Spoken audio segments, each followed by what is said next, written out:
जाएंगे विश्व में एक बार धीरे धीरे सब ज्ञान का प्रचार चल रहा है, ज्ञान गंगा बट रही है, घर घर ज्ञान गंगा बट रही है, बहुत प्रचार चल रहा है। सर, संत रामपाल जी महाराज के बारे में अगर बात करें तो उनका सामाजिक सुधार में क्या क्या योगदान है? दहेज नहीं लेना है, बीड़ी गुटखा नहीं खाना है, शराब नहीं पीना है, ये दुनिया भर की बुराई है उनने तो बता रखी है, इसलिए किसी को नहीं करनी चाहिए और इसलिए समाज सुधार का कार्य वो कर रहे हैं। आप भगत समाज को क्या संदेश देना चाहेंगे?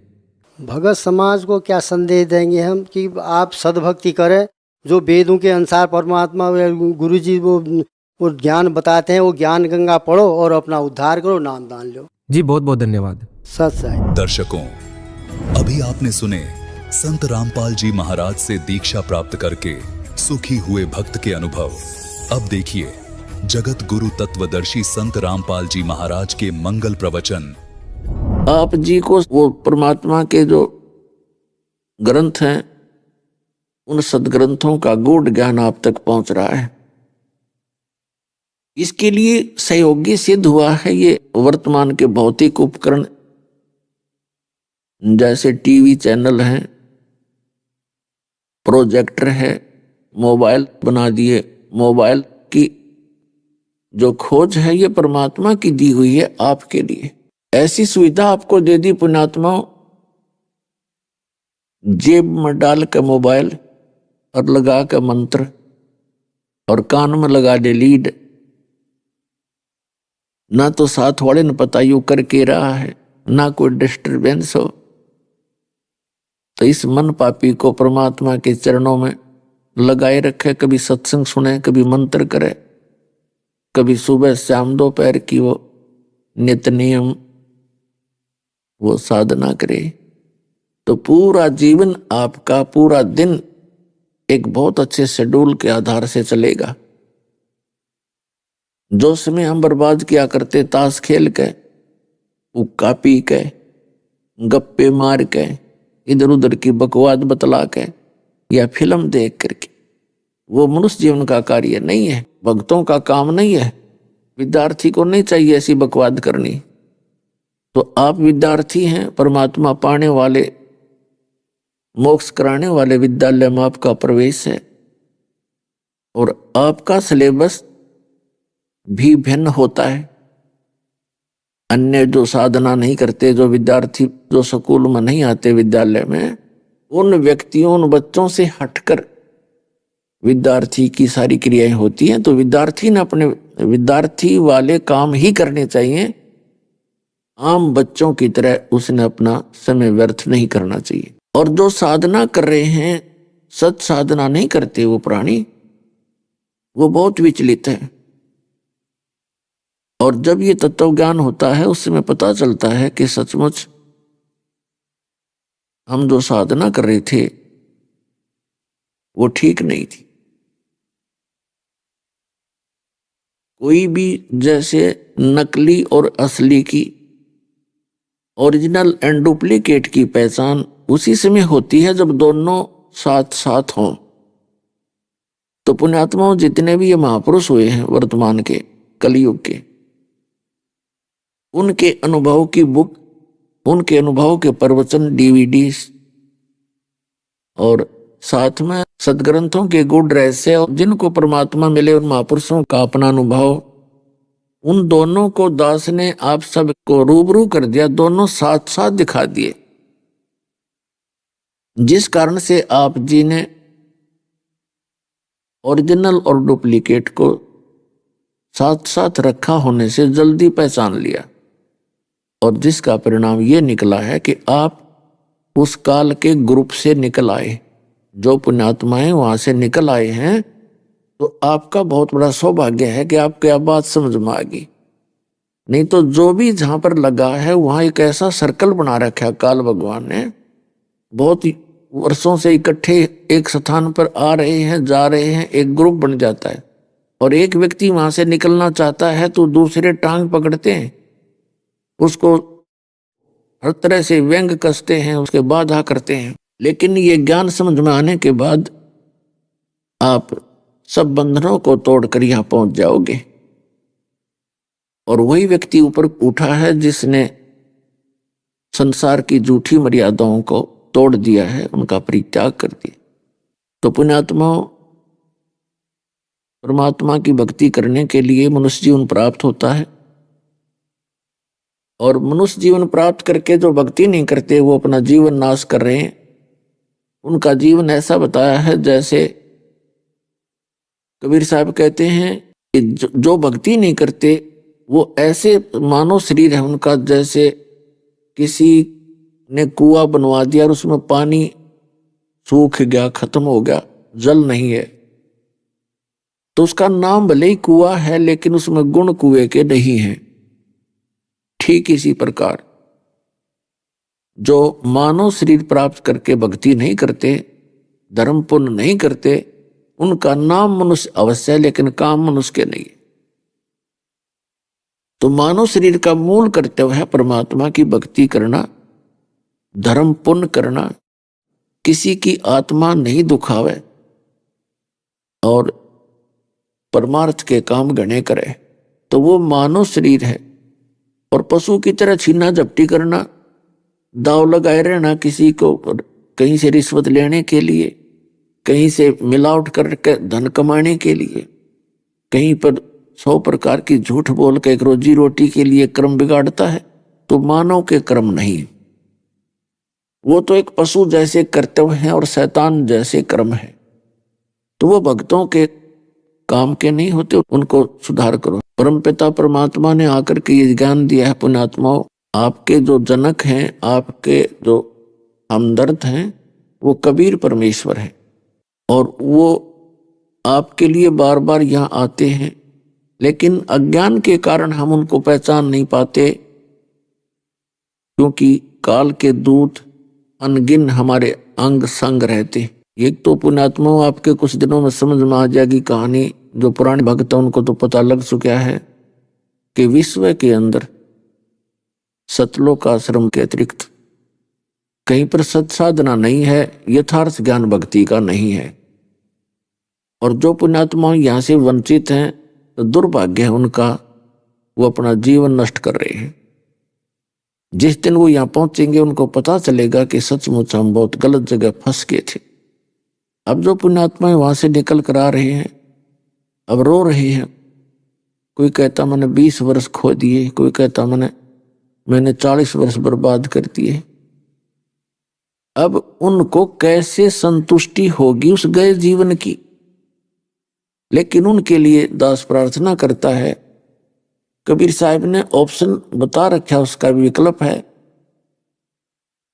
कबीर साहब कहते हैं जीवन तो थोड़ा ही भला जै सत सुमरण हो, और लाख वर्ष का जीवना कोई लिखत रहने को। यदि सत साधना है तो थोड़े ही समय में आपकी सारी कमी पूरी हो जाएगी। जैसे यहां आपको ऐसी श्रेष्ठ साधना मिलेगी, इतनी बहुमूल्य भक्ति मिलेगी। क्या बताया है? सत्य नाम पालड़े रंग होरी हो, 14 लोक चढ़ावे राम रंग होरी हो, 3 लोक पासंग धर रंग होरी हो, तो ना तुले तुलाया राम रंग होरी हो। एक सतनाम के सिमरण की इतनी कीमत है, जैसे आपने लाल सुना होगा, देखा नहीं। लाल की कीमत करोड़ों में होती है, और इतना सा पत्थर होता है छोटा सा 200 ग्राम का। तो जिसके पास लाल है तो कितना धनी व्यक्ति है। जो सतनाम जिसको प्राप्त हो गया और उसका मर्यादा में रहकर जो भक्ति करते हैं, उनको कितना भक्ति धन संग्रहित हो रहा है, उनका इकट्ठा हो रहा है। कहते सतनाम पालड़े रंग होरी हो, और 14 लोक चढ़ावे राम रंग होरी हो, 3 लोक पासंग धरे रंग होरी हो, और तो ना तुले तुलाया राम रंग होरी। होरी का मतलब खुशी, के बधाई हो आपको एक सतनाम का सिमरन प्रॉपरली परम संत से प्राप्त करके, अधिकारी से, और उसका सेवन किया जाएगा तो उसकी कितनी कीमत बनती है कि एक तकड़ी के यानी तराजू के एक पलड़े में सतनाम की एक कीमत रख दे और दूसरे में 14 लोक चढ़ा दे। 14 लोक, ये विष्णु का लोक, शिव जी का लोक, ब्रह्मा जी का लोक, और ये जो ऊपर के ब्रह्म लोक के अंदर, और जैसे धर्मराय का लोक, इंद्र का लोक, कहते ये 14 लोक भी एक पालड़े में रख दे इनकी कीमत। और 3 लोक पासंग धरे, पृथ्वी लोक, पाताल और स्वर्ग लोक, इनको पासंग रख दे। पासंग मीन इनका तो सौदा ही नहीं इस मामले में। पासंग आपको समझा दें क्योंकि हमने तो पासंग खूब सुनी है, नए बच्चों ने नहीं सुनी होगी, क्योंकि ये जो वाणी बोली गई थी जिसमें आदरणीय गरीबदास साहिब जी ने परमात्मा से परिचित होकर जो विज्ञान दिया था, उसमें यही भाषा ज्यादा समझी जाती थी। और इस दास का ऐसे समय में जन्म दिया कि ये दास उस पिछली भाषा से भी परिचित है और वर्तमान की भाषा से भी परिचित है। तो उस परमात्मा के लिखे हुए गूढ़ रहस्यों को जो अपनी मातृभाषा में, तो दास समझ के आपको उसको डिफाइन कर सकता है। ऐसे समय में दास का जन्म हुआ। पासिंग होता है कि जैसे दास का जन्म किसान परिवार में हुआ और हमारे घर पर ये व्यापारी लोग आते थे गेहूं, बाजरा, ज्वार खरीदने के लिए, तो तखड़ी लाते थे अपनी। तो घर वाले उनको कहते थे, लाला जी इसको चेक करा, कहीं इसमें कोई गड़बड़ तो नहीं है तेरी तराजू में। तो वो चेक कराता था और उसमें डिफेक्ट होता तो उसी कणक से, जैसे गेहूं तोलने हैं तो गेहूं में से एक मुट्ठी गेहूं लेकर और जिस पलड़े में डिफेक्ट था उसमें डाल दिया जाता था। फिर वो बैलेंस हो जाता था, लेवल आ जाती थी। वो डिफेक्ट ठीक करने के लिए जो थोड़े से गेहूं डाले एक पलड़े में, तो वो पासिंग कहलाती थी। पासिंग वो सौदे में नहीं आता। तो कहते हैं इस पृथ्वी पर आप रह रहे हो और एक छोटे से टुकड़े का कोई एमएलए, एमपी या मंत्री, मुख्यमंत्री बन जाता है तो नो सोचो आप, पता नहीं वो क्या बन गया। और आप जो सत भक्ति कर रहे हो वो क्या बन गया। इस पूरी पृथ्वी को और पाताल लोक और स्वर्ग लोक को ये तो पासिंग बताई है भक्ति मार्ग में, इस सतनाम के सौदे में। वो तो पासिंग रख दी एक साइड में। हम इस पृथ्वी पर छोटे से टुकड़े को 2 प्लाट मिल गया, हम चौड़े होकर अंडे 2 करोड़ का मिल गया बड़े शहर में, हर कल मृत्यु हो जाए, फिर कितना कुत्ता बनकर शहर सपट्टा करता फिर उन्हीं गलियों के अंदर से। तो ये काल की भूल भुलैया है पुण्यात्माओं, ये सत्कर मान लेना। और जो कहीं पर गलत जगह पर फंस रहे थे, यहां आगे वो दिल छोटा नहीं करें, क्योंकि आप तो और डर के भक्ति गणी करोगे कि पिछला जन्म तो गया मेरा। तो इस कारण से वो पिछला जितना भी आपका एरियर है, पिछला जो गया हुआ समय आपका जल्दी कवर हो जाएगा, जल्दी वो पूरा हो जाएगा। उसके लिए बताया है कि एक सतनाम का जाप और उसकी कितनी कीमत है। सतनाम पालड़े रंगोरी हो, 14 लोग चढ़ावे राम रंगोरी हो, 3 लोग पासिंग जरे रंगोरी हो, और तो ना तुले तुलाया राम रंगोरी हो। एक सतनाम के जाप की इतनी कीमत है। और आप दिन में कितने जाप करते हो सतनाम के। सतनाम के अंदर 2 अक्षर हैं। सतनाम सतनाम ये कोई जाप नहीं है, उसके अंदर 2 अक्षर हैं, एक ओम है, एक तत् है, उपदेशी को पता है। तो ये श्वास उस श्वास से भक्ति होती है इसकी।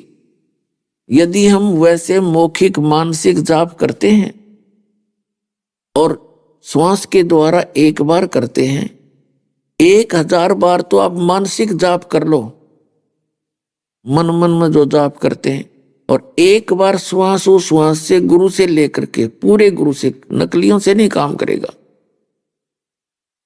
तो वो एक बार का सांस लिया हुआ आपके 1000 मानसिक जाप से भी ज्यादा होगा। आप हिसाब लगा सकते हो कि ये कितना कीमती मंत्र जो आपको प्राप्त हुआ। तो उन पुण्यात्माओं को चिंतित नहीं होना चाहिए जो दूसरे पंथों में फंसे हुए थे और यहाँ आ गए। थोड़े ही दिनों में कवर हो जाएगा आपका। लेकिन फिर इस परमात्मा के अंदर एक विशेषता और है कि आपकी आयु भी बढ़ा देंगे ये, जिससे आप सच्ची तरफ से भक्ति करते हुए इसी जीवन में सफल हो जाओगे। नेक्स्ट जीवन की आशा भी मत करना। यह भी आपकी भूल होगी कि अगले जन्म में देख लूंगा। अगले जन्म में मनमान नहीं, नाइजीरिया में पटक दे ठाके, इसका काल का भी तो कसूता काम है। और हमारे संस्कार रले मिले एक दूसरे के साथ। पहले ना कोई हिंदू था, ना मुसलमान, सिख, ना ईसाई। हमारे पूर्व के संस्कार जो हैं वो रले मिले हैं। हम पहले एक थे और आज हम पूरी पृथ्वी के जो जीव हैं सब के संस्कार आपस में रले मिले हैं। तो उनके आधार पर हम कहीं भी जन्म ले सकते। और महापुरुषों ने तो पिछले सारे इतिहास में बता रखे हैं कि ऐसे ऐसे होता है। तो इसलिए अगले जीवन की आशा मत रखना और इसी जन्म में पार हो जाओगे, चाहे कोई वृद्ध है चाहे कोई बालक है। क्योंकि जो व्यक्ति लेट लगते हैं इस भक्ति में उनको ज्यादा तड़फ बनती है, फिर वो नहीं एक सांस भी खाली जाने देना चाहते। और इसे की कीमत है। जो नए बच्चे लगते हैं, ठीक है, बहुत पुण्यकर्मी प्राणी हैं जो छोटी उम्र में लग गए, लेकिन वो इतनी तड़फ बना नहीं सकते क्योंकि उनका अभी माइंड जो है, उनका मस्तिष्क जो है संसारिक काम में भी व्यस्त घना रहता है। और जो ऐसे लुट पिट कर आते हैं वो सतिथि को वो खूब जानते हैं। वो ये इंतजार करते हैं कि सतनाम कब मिले, मैं रगड़ा लाऊं नाम का और खूब भक्ति करूंगा, सारी कसर काट लूंगा। तो इसी का नाम भक्ति है। जो तड़प के साथ, सच्ची लगन के साथ जैसे लुटे पिटे व्यक्ति महसूस करते हैं, फिर वो ज्यादा धन कमाने की चेष्टा करते हैं। तो इस तरफ से की हुई साधना वो बहुत ज्यादा काम करती है। एक तो स्वाभाविक मंत्र लेता है, जाप करता है। एक विशेष कसक के साथ जो जाप किया जाता है उसकी कीमत और भी ज्यादा बताइए। तो साधना तड़प के साथ करें।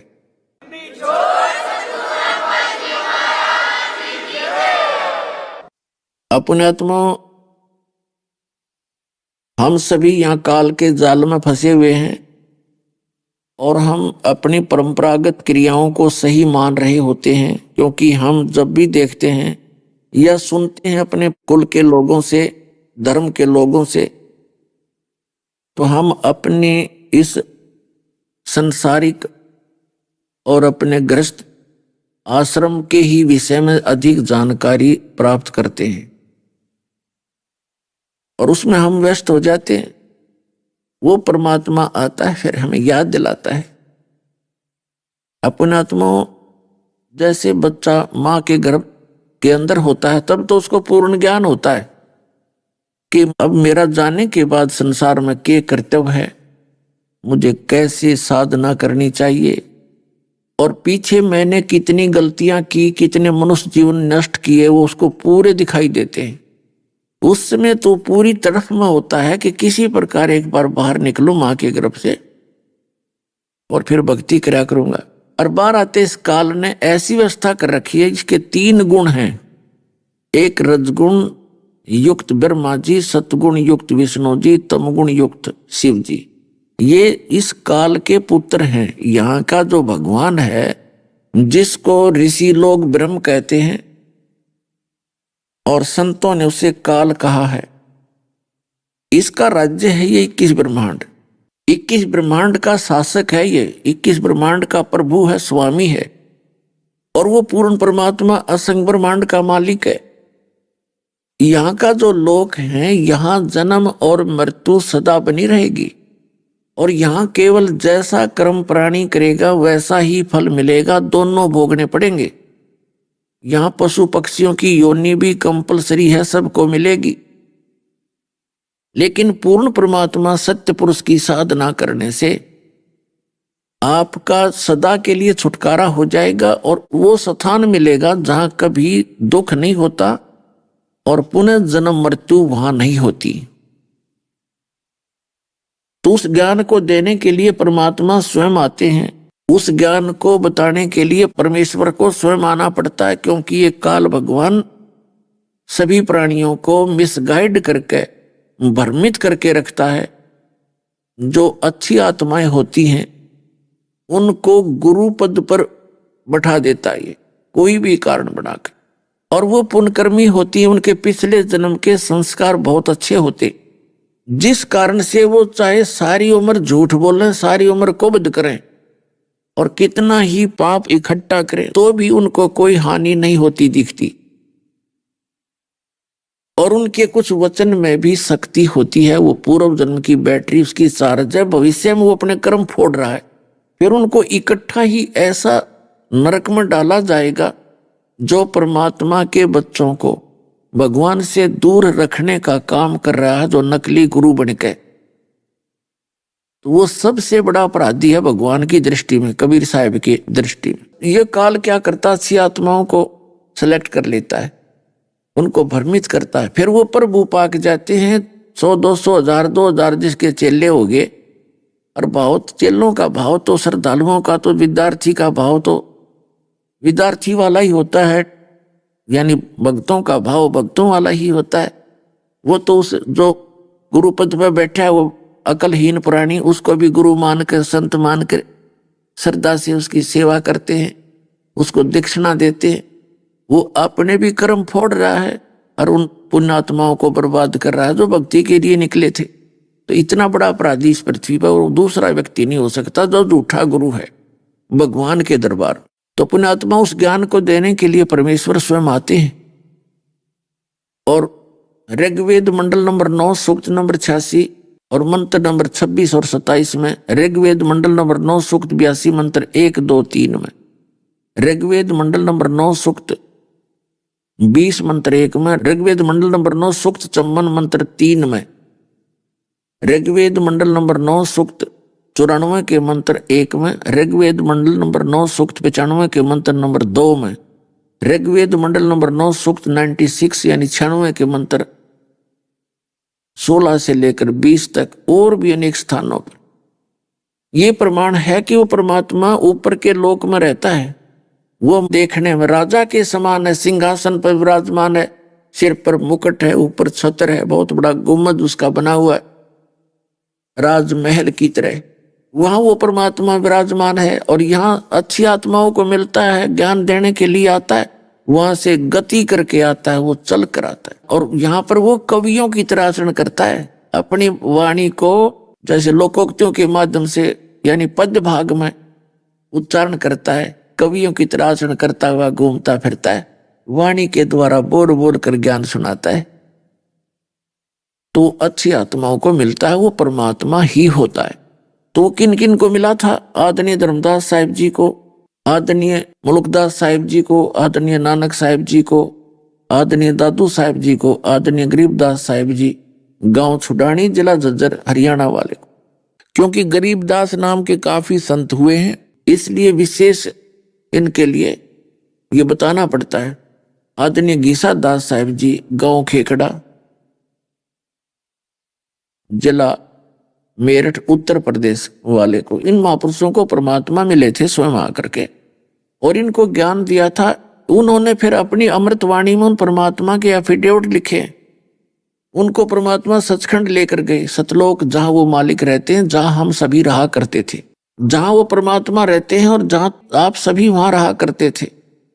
आपने एक भयंकर गलती की जिस कारण से आप यहां आकर फंस गए और अब इसने इतना मिसगाइड कर दिया, आपके समझाने से भी समझ में ना आती कि कोई और स्थान भी है, क्योंकि आपने असंख्य युग हो गए यहीं जन्मते और मरते और इसी प्रोसीजर को आपने अंतिम मान लिया। यहां मृत्यु है, कोई बात नहीं, ठाके फूके हो, गाड़े हो, बाकी नो सोचे हम तो ठीक हैं अभी। जो मृत्यु को प्राप्त हो गया वो भी ये सोच रहा था हम तो अभी ठीक है। तो यह भूल जिस दिन मिटेगी आपकी तो भक्ति शुरू होगी। और ये भूल मिटेगी इस ज्ञान से। तो वो परमात्मा स्वयं आते हैं ये ज्ञान सुनाने के लिए। आदरणीय गरीबदास साहिब जी गांव छुड़ाने जिला झज्जर हरियाणा वाले, इनको परमात्मा मिले जिस समय ये खेतों में अपनी गौओं को वहां चरा रहे थे। 10 वर्ष के बालक थे गरीबदास साहिब जी। और गरीबदास साहिब जी जो है किसान परिवार से, जाट परिवार के अंदर इनका जन्म था। और गरीबदास जी के नानके थे गांव छुड़ानी में। इनके कोई मामा नहीं था, जिस कारण से इनके पिताजी घर जमाई रहा करते थे, यानी अपनी ससुराल में रहने लगे थे। जमीन बहुत घनी थी, 1400 एकड़ जमीन थी, 1400 एकड़। तो वहां गरीबदास जी का जन्म हुआ था। बहुत ज्यादा जमीन थी। अन्य गांव वाले भी उनके खेतों में अपनी पशु चराया करते थे। और गरीबदास जी भी छोटी सी आयु में ही पाली जाने लगे थे, ग्वाले थे। तो फाल्गुन सुदी द्वादशी को दिन के 10 बजे सभी ग्वाले यानी सभी पाली एक जांडी के पेड़ के नीचे बैठ गए, अपना भोजन कर रहे थे। वो परम पिता परमात्मा, परम अक्षर ब्रह्म, अल्लाहू अकबर। अल्लाहू अकबर का अर्थ होता है ग्रेट गॉड, बड़ा भगवान। तो ग्रेट गॉड, वो पूर्ण परमात्मा, वो महान भगवान, वो कबीर देव जी एक साधु का रूप बनाकर, जिंदा महात्मा का रूप बना करके और सतलोक से चलकर आए और वहां थोड़ी सी दूरी पर आकर प्रकट हो गए। बच्चों ने देखा कि महात्मा आ रहा है। वहीं जहां वो जिस जांडी के पेड़ के नीचे बैठे थे, एक रास्ता था दूसरे गांव से छुड़ानी को आने जाने का। कबलाना गांव बोलते हैं उसको, कबलाना। तो उन्होंने देखा कोई रास्ते चलता महात्मा आ रहा है और उनसे महात्मा जी से कहा कि महात्मा जी आओ भोजन पाओ। परमेश्वर ने कहा कि बच्चों भोजन मैं पाके आया हूं, भोजन तो करके आया हूं अपने गांव से। उन बच्चों ने पूछा आपका गांव कौन सा है? परमात्मा ने बताया मेरा गांव सतलोक है। अब पहले इतनी जानकारी लोगों को नहीं होती थी, आसपास के गांव से भी परिचित नहीं होते थे। उन्होंने सोचा होगा कोई सतलोक गांव। फिर कहा महाराज जी अगर भोजन नहीं खाओगे ना तो हम अतिथि को ऐसे नहीं जाने देते, आपने दूध तो पीना पड़ेगा। यानी एक विशेष आदर भाव से प्रार्थना की, आग्रह किया। तो परमेश्वर ने कहा कि भाई यदि दूध पिलाना चाहते हो तो मैं कंवारी गाय का दूध पीता हूं। जो बड़े बड़े पाली ग्वाले थे उन्होंने कहा कि बाबा जी आप तो मजाक करते हो, आपकी दूध पीने की नीत नहीं है। तो परमात्मा ने कहा भी देख लो, दूध पिलाना है तो पिला दो, दूध पिया करो कंवारी गाय का मैं। तो गरीबदास जी खड़े हुए, 10 वर्ष के बालक थे, एक बछिया को लाए पकड़कर, जो उनकी प्रिय बछिया थी, और कहा देखो महाराज जी इस बछिया के बच्चा तो है नहीं, ये दूध कैसे देगी? तो परमात्मा ने कबीर जी ने कहा कि भी ऐसे एक काम कर, एक कोई बर्तन लाओ साफ करके। तो उनके पास जैसे पानी पीने का या लस्सी वगैरह का जो पात्र था वो रखा था, वो साफ कर दिया था। गरीबदास जी 10 वर्ष के बालक ने बछिया के थनों के नीचे पात्र कर लिया वो मिट्टी का बर्तन, और कबीर परमात्मा खड़े हुए बछिया के कमर पे थपकी लगा दी, आशीर्वाद दे दिया। अपने आप सतन लंबे लंबे हो गए, उनमें से दूध निकलने लगा, और वो पात्र भर जाने के बाद दूध अपने आप बंद हो गया। गरीबदास जी ने वो पात्र लाकर के परमात्मा को दे दिया। कबीर परमेश्वर ने उसमें से कुछ दूध पान किया और शेष दूध को कहा ले बच्चों पालियो, तुम पी लो, अमृत है भाइयों। लेकिन संस्कार बिना, और कहते हैं सकल पदार्थ हैं जग माही, कर्म ही नर पावे नाही। अन्य जो बड़े बड़े पाली थे, ग्वाले थे, वो कहने लगे हम ना पीवा, यो पाप का दूध कुंवारी गाय का निकाल दिया और जादू जंतर कर रखा तूने इसके अंदर, और फिर तेरी जात का पता नहीं तो कौन सी जाति का, तेरा जूठा ना पीवा। वो तो उठकर चले गए, जो बड़े बड़े थे, कोई 20 वर्ष का, कोई 40 वर्ष का, कोई 50 वर्ष का, 10-12 पाली थे। गरीबदास जी कहने लगे लाओ महाराज जी मुझे दो, आपका अमृत कब कब प्राप्त हो। पुण्यात्माओं, ये पिछले पुण्य से होते हैं पूर्ण हंस मुराद, ये पिछले संस्कारों से ही ऐसी भावना बच्चों में होती है, बचपन से ही होती है। संस्कारी प्राणियों के अंदर बचपन से उसके लक्षण न्यारे होते हैं आम व्यक्ति से। तो उन्होंने दूध पिया और उनके अंदर एक विशेष चेतना हुई। जिस उद्देश्य को लेकर परमात्मा आए थे वो उसको भी पूरा करना था। अच्छी आत्माओं को मिलते हैं, उनको ज्ञान बताते हैं, अपनी महिमा सुनाते हैं। तो परमात्मा सुनाने लगे कि बेटा भक्ति करनी चाहिए, मनुष्य उन बार बार नहीं मिलता। गरीबदास जी कहने लगे महाराज जी हम भक्ति करते हैं भगवान विष्णु की, भगवान शंकर की, और अपने जैसे आसपास के गांव में कोई और छोटी मोटी मान्यता होती है उसका नाम लिया। तो परमात्मा ने बताया कि बेटा ये ब्रह्मा विष्णु महेश ये अजर अमर नहीं है, इनकी भी जन्म मृत्यु होती है और तुम यहाँ के रहने वाले नहीं हो। आज आपको कितना ही सुख है और 1 मिनट में मृत्यु हो जाती है। तो मृत्यु की दर पहले ज्यादा थी गांव में, क्योंकि कोई किसी कारण से मृत्यु होती रहती थी, कोई रिश्तेदारी में, तो बुरी तरह हाहाकार मचा रहता था। तो ये पता था गरीबदास जी को, और पुण्यकर्मी प्राणी की ये बात जल्दी घर कर जाती है। तो गरीबदास जी ने कहा भगवान कोई और लोक है। परमात्मा ने बताया कि बेटा एक ऐसा स्थान है जहां तुम पहले रहा करते थे और वहां ना बुढ़ापा है ना मृत्यु है, वहां जरा मरण नहीं है। सबसे बड़ा दुख इस प्राणी के ऊपर है बुढ़ापे का, वृद्धावस्था। वृद्धावस्था के अंदर इसके ऊपर सारे कैर टूटे हैं, आंख काम नहीं करे, दांत निकल जा, पिंडियों में भड़क के देख, शरीर कंडम, कोई ना कोई समस्या शरीर में पैदा रहती है। और फिर मृत्यु। अब जैसे एक व्यक्ति ने सारा जीवन लगा के मकान बनाया, 2-3 संतान उसके हुई, उनका पालन पोषण करा, 1 मिनट में मृत्यु होगी। अब हाहाकार मच गई उस परिवार के अंदर, टक्कर मार रहे हैं पूरा परिवार। अब बने क्या, वो तो हो गया सो हो गया। कुछ दिनों में वो जख्म भर जाते हैं, कुछ दिनों के बाद दूसरे का नंबर आ जाता है।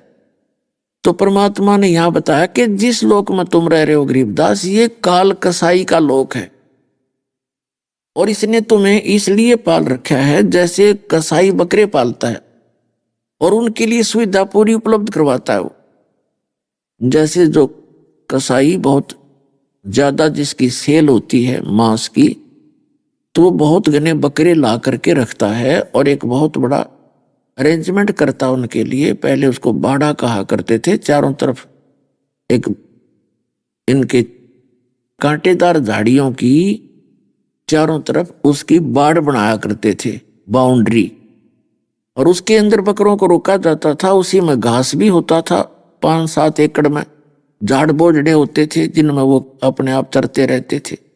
और वहां जल का भी व्यवस्था कर देता है जिसमें वो जल पान करते हैं। वर्क और गर्मी सर्दी से बचने के लिए उनकी झोंपड़ी शेड भी बना देता है।